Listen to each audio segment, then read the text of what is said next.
N'as-tu jamais culpabilisé d'avoir ressenti de la colère ou de la jalousie ? Écoute bien cette capsule qui va te permettre de vivre tes émotions bien plus agréablement. La semaine dernière, j'ai eu une séance super intéressante avec un quarantenaire qui prépare une certification. Ensemble, on prend quelques minutes pour définir quel est l'état d'esprit qu'il veut avoir pendant cette semaine de tests et d'examens.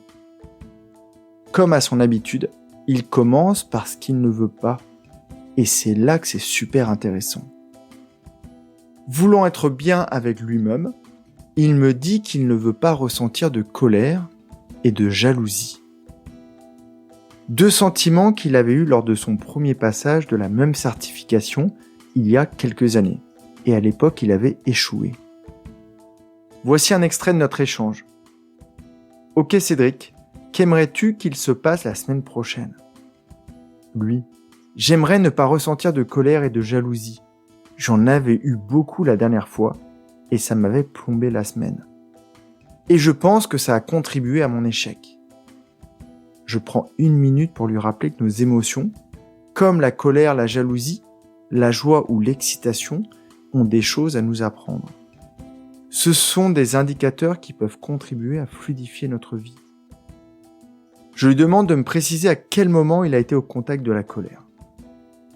Je me suis senti en colère quand l'examinateur me remettait en cause. Il te remettait en cause directement ? Non, pas vraiment. Il remettait en cause la technique proposée. Et ça veut dire quoi cette colère ? Qu'avait-elle envie de te dire ? Il y a 3 minutes, je t'aurais dit qu'il me remettait en cause. Alors que là, je me dis qu'il voulait sûrement vérifier mon degré de confiance. Je reprends la parole. Super, partons de ce principe. Comment réagiras-tu la semaine prochaine à la même réaction ? Tout simplement en lui demandant de préciser ce qu'il attend de moi. Et si j'ai raison sur la technique, en lui expliquant pourquoi ce choix. Génial. Tu m'as aussi parlé de la jalousie. Si on avait cette jalousie devant nous là, que nous dirait-elle ? Et là, il repart dans ses souvenirs et il me dit « Je me rappelle comme si c'était hier. C'était une petite nana super douée. À chaque fois qu'elle était en charge des exercices, elle proposait des techniques auxquelles je n'avais pas pensé. Et ça me rendait extrêmement jaloux. » Je reprends la parole. Et donc, ça veut dire quoi ? Cédric me répond. Ça veut dire que j'aurais aimé les proposer et que je pourrais utiliser cet indicateur, cette sensation pour prendre note et améliorer ma technique pour les prochaines fois. Et puis, on a fini la session en travaillant l'état d'esprit que Cédric voulait avoir pendant la semaine. Alors tu as vu, j'ai un petit peu résumé les choses, mais c'est extrêmement simple. La colère et la jalousie peuvent être de belles partenaires de jeu.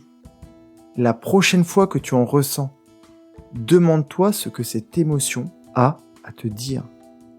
Et tu verras qu'elle pourrait bien t'aider à faire un pas de plus vers cette vie riche, épanouie et pleine de sens que tu recherches. J'espère te retrouver jeudi dans mon courrier. Le lien est dans les notes. Passe une superbe journée. Prends réellement bien soin de toi et des personnes qui t'entourent. Bye bye.